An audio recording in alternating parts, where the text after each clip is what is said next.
Welcome back to another episode of Harmonious at Lunch, the show that fuels your business success. I'm Brandon Gano, your host and guide through the world of harmonious business growth. Today, we're unlocking powerful strategies with industry experts to help your business thrive. If you're a business owner, entrepreneur, or executive, you are in the right place. Join me and our incredible guests today on the journey to clarity, growth, and success. It is time to revolutionize your approach to business. Let's dive in with another episode of Harmonious at Lunch. Welcome back to some more bite-sized business advice. We got one of those episodes today that I personally love. We're talking about your brain. We're talking about your mindset, because entrepreneurs, we get ourselves stuck and we need to get unstuck. And we have someone here who's going to help us do that in 15 minutes. You're going to have your life back in 15 minutes. I guarantee it. Okay, maybe not, but we're going to see where we get. So Carly Pepin, a human behavior specialist. Welcome to the show. First and foremost, thanks for being here. Yeah, thanks so much for having me, Brandon. Did I overpromise? Are we not going to cure people in 15 minutes, or can we do this? We're definitely probably not going to cure people in 15 minutes, but we'll definitely give them ahas and insights. We're going to try. Okay, let's get people the first step to unstuck, because I think, we have to start with awareness and then, go from there and see what happens. But I find first and foremost that when we are stuck, we don't even know we're stuck in most cases. So talk to me about that for a second, because I want to hear what you do, but then also, and how you help entrepreneurs and business owners. But I also want to hear, what are some of the things that people present with when they come to you? Yeah, absolutely. So individuals, when they're coming to me and they're connecting with me, they want to expand some part of their life, right? Sometimes it's an entrepreneur or business owner that wants to expand their health, their wellness, their relationships, those dynamics. And sometimes it's just an individual who wants to expand their business, right? Their finances.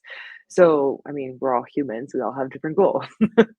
Whenever we're feeling stuck in one area of life, it's interesting because you'll notice that other areas of life are moving quite well, right? So just that one particular component that you're feeling, stagnant in. And it can be very frustrating. It's definitely frustrating. And so it's wisdom to first find out why we're stuck, right? Sometimes genuinely, there's a bunch of different things. This is where all the fun questions come in with clients, but some things to look for is it might genuinely be something that's not important to you. And sometimes I'll say that to people, and it's hard for them to hear until we start to ask some questions and you see that your life demonstrates that you're not actually focused on this area of life. For example, I have this a lot, by the way, I'll have people who come in, and perhaps a business owner. I have one who came in to work on relationships, and all we do is focus on business.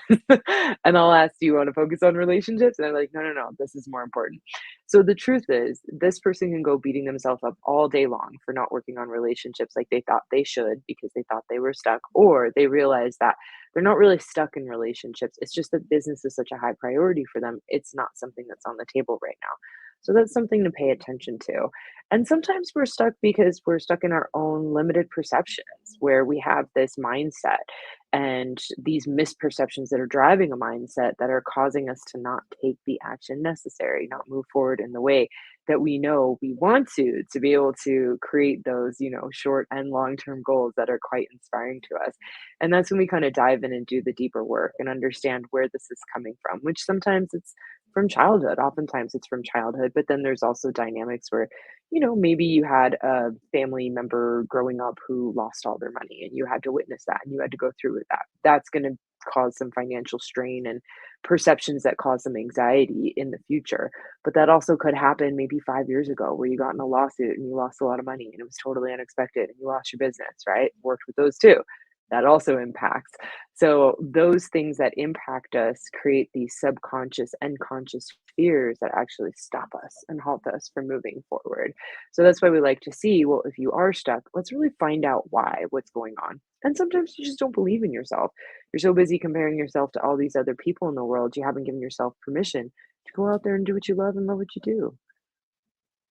Yeah, I'm curious about the relationship example you gave, because the other stuff makes sense, and we'll definitely touch on that in a second. But that one I was surprised by, because I always kind of picture life and business as like a wheel, right? Like you kind of need to round out all the areas, because if any one is suffering, it's going to come back to bite you. So in that scenario, what was the what was the long-term solution for that? Because I get it. Like there are seasons where Mhm. businesses takes priority. Maybe it's you're super busy or you have a big challenge you need to solve.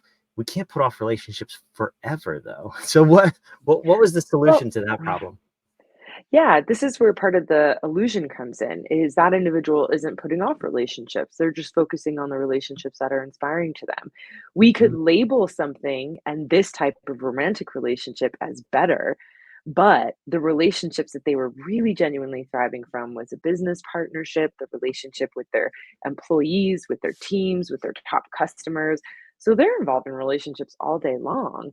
It's not up to me to say what's right or wrong in accordance to someone else's life. It's up to me to find out what truly inspires you and help you to move forward in that specific way.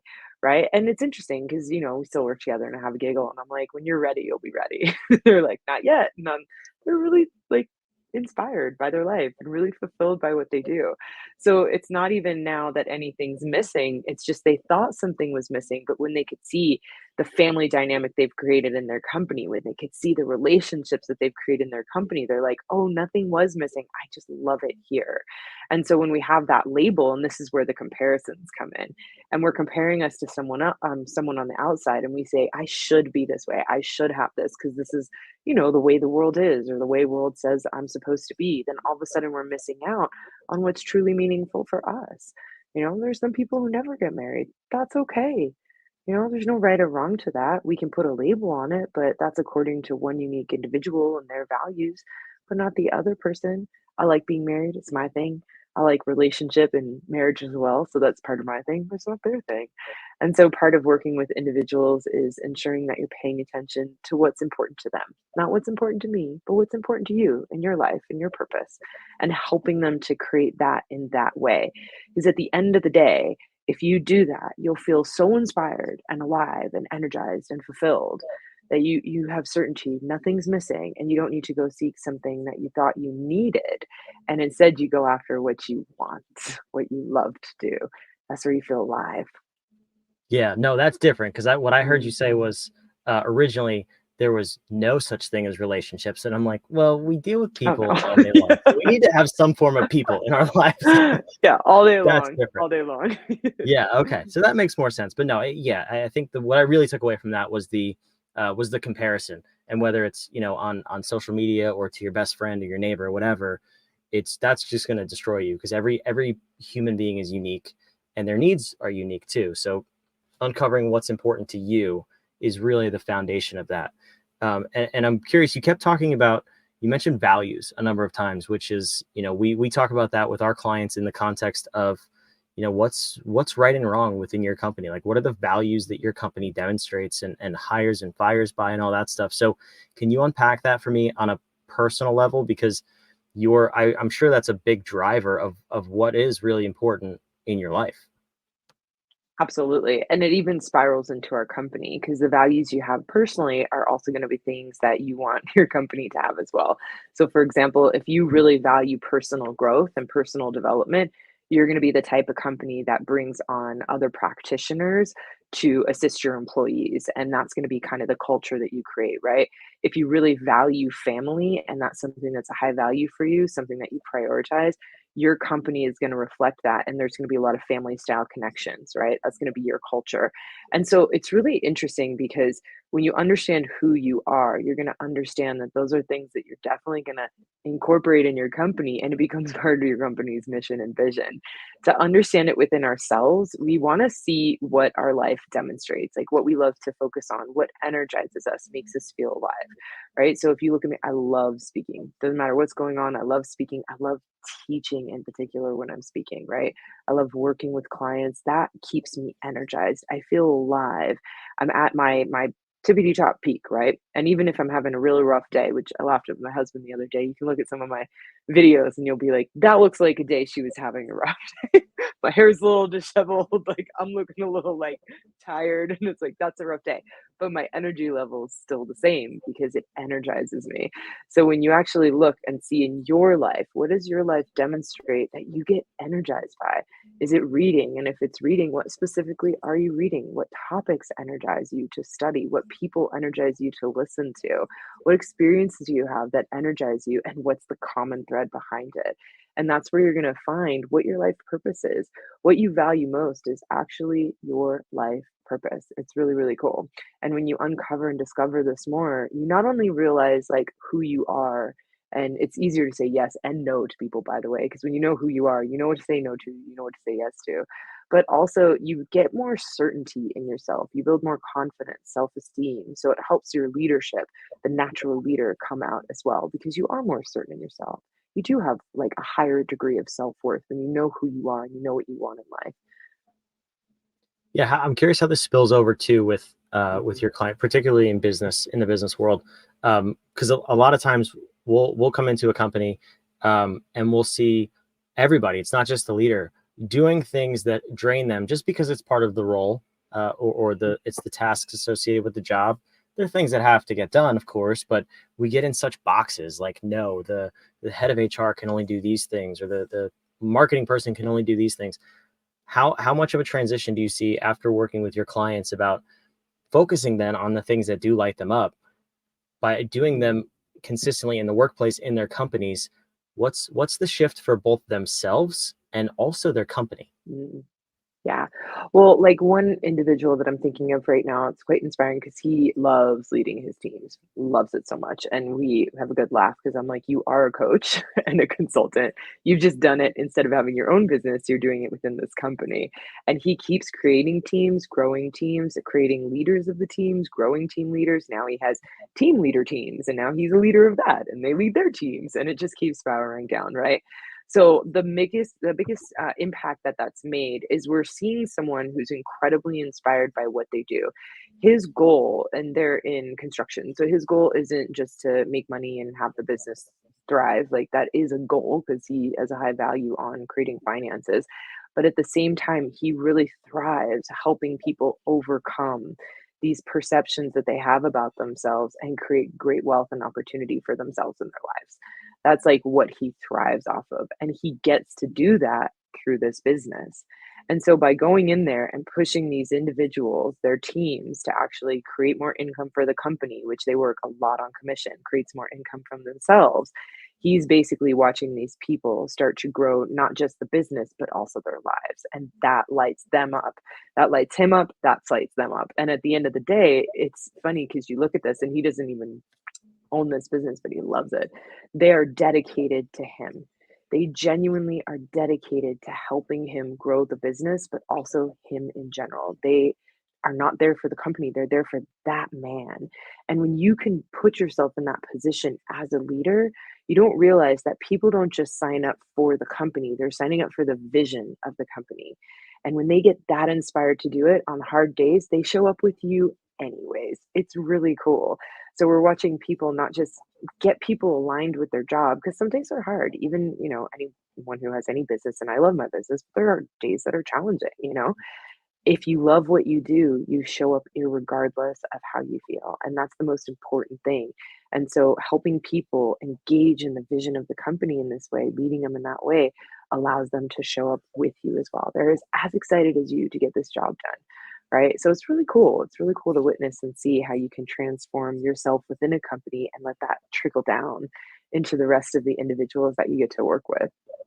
Yeah, I love that so much, Mhm. and it's so true when you hire people who are they're in support of your company's vision and mission too. But that's when we really start to see incredible growth within companies.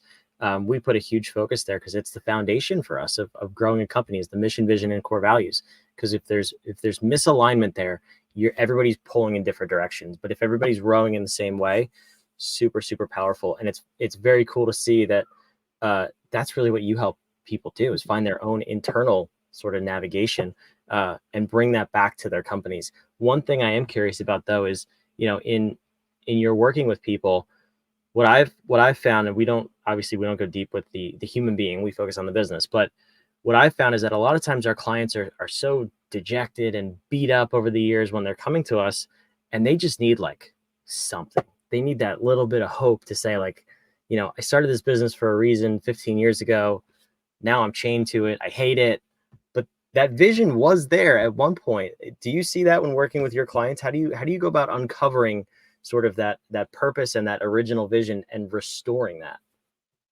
Yeah, so definitely in those moments, they have disconnected from the original vision. Sometimes when we're going back through the process of understanding to a greater degree what that is, right? Because sometimes you might start and you might think, well, I'm just doing this, because I really like, I could say, well, I really like personal development, so I'm just doing it for that, right? Not the reality. There's an individual I was working with, and initially, like, he had that challenge, but he thought he just wanted to basically create finances. When he disconnected from his business, there was a ton of challenges that occurred, so he had to come back in, but he felt that just ejected, right? Just like drained. So when we actually found out the deeper purpose behind what he was doing, it was because he wanted to change the financial base of a culture, right? He wanted them to have the privileges that we have in America, but in a third world country. And so he pays his employees those wages, and he's changing the whole way like they live and see life, right? And so that's the deeper meaning behind the company. When you uncover that, it's such like a quick shift in the sense where it's like, oh, now I know why I'm doing this. And I want to go out there and create and make that purposeful again. The other thing that we do is we'll dive in because oftentimes if you've disconnected, something or one or many things have been incredibly challenging and overwhelming. So we go back and do some of the personal development, mindset shifts, perception transformations to ensure that those challenges you went through no longer seem like challenges, but we want to neutralize the perception and the emotions behind it so that it becomes just an event. And that way, there's no fear of it repeating. It's not that you don't want to experience it anymore. It's almost like a magnet, right? We hate it so much, it like pushes us away. So we want to shift that perception. And then all of a sudden, there's just no impact anymore. And that also helps remove a lot of that drain and it brings the energy back. It makes you feel alive again. Yeah, that's so incredible. Mhm. I love this conversation and hate it all at the same time because I want to go deep into specific situations and help every single person that's listening. Obviously, we can't do that, but I just love I love this topic because yourself gets in the way of yourself is like my stupid way of saying it, but every single time your roadblock is within, and once you can get past that you can grow your business, you can grow your team, your finances, your personal relationship, whatever it is. So I love having these conversations on this podcast. Unfortunately, we do have a time limit and we're almost there, but you have provided the listeners a very special gift, which I've put on the screen here. It's down in the show notes if you're watching or listening below, so don't worry about that. But Carly, would you mind telling me about what you have here for us so we can continue this conversation? Yeah, definitely. It is overcoming imposter syndrome. So basically, it's going to dive into why it actually comes up, kind of the science behind it, and how we can transform and transition out of it. It's pretty fun. I think you guys will enjoy it How much of your work would you say falls under imposter syndrome as far as what holds people back? a ton. Because imposter syndrome is our comparisons to the outside world, and we compare ourselves every single day. And once you overcome one comparison, it's like we graduate to our next one. Because you'll start a business and compare yourself to a small business owner. And as your business grows, you compare yourself to mid sized business owners and then large business owners. And so it just never ends. So it's a really helpful thing to understand and really get the hang of working on and working through so that you can continue to move forward when you get stuck in it. It brings up a lot of noise in the brain. And yeah, I go into a lot of detail on that in the podcast gift as well. Yeah. That's awesome. It's encouraging to hear it never ends. Phenomenal. Yeah. Thank you for that. Yeah. This has been so great, Carly. I appreciate it, and I love to end these episodes with a question. I think it's one of those things where we can take that into the rest of our day, and we believe that powerful questions get powerful answers. You hinted at it before. You ask your clients a lot of questions to get to the root of their problems, but if you had to pick one from this Mm. conversation, what is that one powerful question the listener can think about for the rest of the day, the rest of the week, the rest of the year until they find the answer, whatever it may be? What is that one thing you want them to ask themselves? Yeah, what do I love to do and how can I build a life around it? And just keep asking that question. And yeah, then you create a life by design. Every day you wake up inspired to do what you love and love what you do. You feel different in that state. I guarantee it.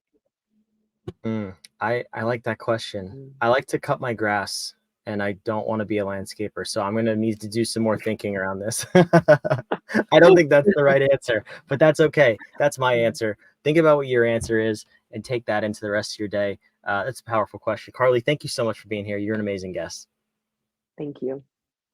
For those of you watching, listening, wherever you are, step one, think about that question. Step two, go grab the imposter syndrome download. That if most of the problems are going to come from that, why don't we cure most of the problems? And step three, of course, make sure you subscribe so you don't miss a single episode of this daily ridiculous podcast, where hopefully we show you tips and tricks to grow your business, get outside that box that you find yourself in, and get to that next level. That's what we all want, right? But do it the harmonious way. It should be simple. Let's think about other strategies and not just working harder to get where we want. We'll see you on the next episode of Harmonious at Lunch.